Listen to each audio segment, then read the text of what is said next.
ഏയ് ഹലോ, ദേ ഏട്ടനാണെങ്കിൽ മീൻ വെട്ടുന്ന വീഡിയോസ് ഞാൻ നേരത്തെ വീഡിയോ ഇട്ടിട്ടുണ്ടായിരുന്നു ചാനലിൽ തന്നെ. അപ്പോൾ ഇന്നാണെങ്കിൽ അടിപൊളി ഒരു പിരാന കിട്ടിയിട്ടുണ്ടായിരുന്നു. അപ്പോൾ ഞാൻ പറഞ്ഞു ഏട്ടൻ തന്നെ അങ്ങ് വെട്ടിക്കും മീനെന്ന്.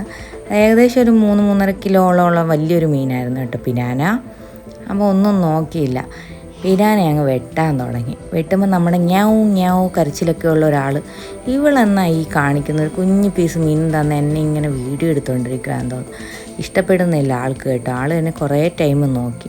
അത് കഴിഞ്ഞപ്പോൾ നമ്മുടെ അവിടെ പിടിച്ച് നിന്ന് നല്ല അടിപൊളി പൂവ്. അപ്പോൾ ഞാൻ വിചാരിച്ചു എന്നാൽ പിന്നെ ആ പൂവൊക്കെ നമ്മുടെ വീഡിയോയ്ക്കകത്തോട്ട് ഇൻക്ലൂഡിങ് ചെയ്താൽ നല്ല രസമായിരിക്കില്ലേ കാണാൻ.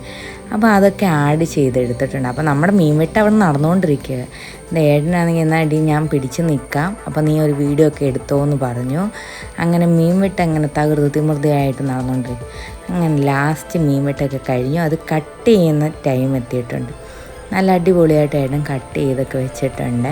കുറേ ടൈം എടുത്തു ഇതിങ്ങനെ വൃത്തിയാക്കി എടുക്കാനൊക്കെ. കടയിലൊക്കെ പെട്ടെന്ന് വെട്ടിക്കിട്ടും, പക്ഷെ നമ്മൾ വീട്ടിലായതുകൊണ്ട് നമ്മുടെ അത്യാവശ്യം ടൈമൊക്കെ എടുത്ത് നല്ല വൃത്തിയാക്കി നന്നായിട്ട് കഴുകിയൊക്കെയാണ് ഏട്ടൻ അത് എടുത്തുകൊണ്ടിരിക്കുന്നത് കേട്ടോ. അപ്പം ഞാൻ നോക്കിയപ്പോൾ ഏട്ടന് ഒരു പ്ലേറ്റ് നിറയെ അതിൻ്റെ മുട്ട എടുത്ത് വെച്ചിട്ടുണ്ടായിരുന്നു. അപ്പോൾ അത് എടുത്തുകൊണ്ട് പോയി നമ്മൾ മീൻ വറക്കാനൊക്കെ എല്ലാ മസാലയൊക്കെ തേച്ച് വൃത്തിയാക്കി വെച്ചു. അങ്ങനെ ഫൈനലി നമ്മുടെ പിരാന നല്ല അടിപൊളിയായിട്ട് വറുത്തെടുത്തിട്ടുണ്ട്. നല്ല ഉഗ്ര ടേസ്റ്റായിരുന്നു. ഞാൻ പൊതുവേ ഈ മീനൊന്നും കഴിക്കാത്തതായിരുന്നു, പക്ഷെ ഇവിടെ വന്നതിന് ശേഷം ഞാൻ അടിപൊളിയായിട്ട് കഴിക്കാൻ തുടങ്ങി കേട്ടോ. അപ്പോൾ ഇത്രയേ ഉള്ളൂ. Bye bye.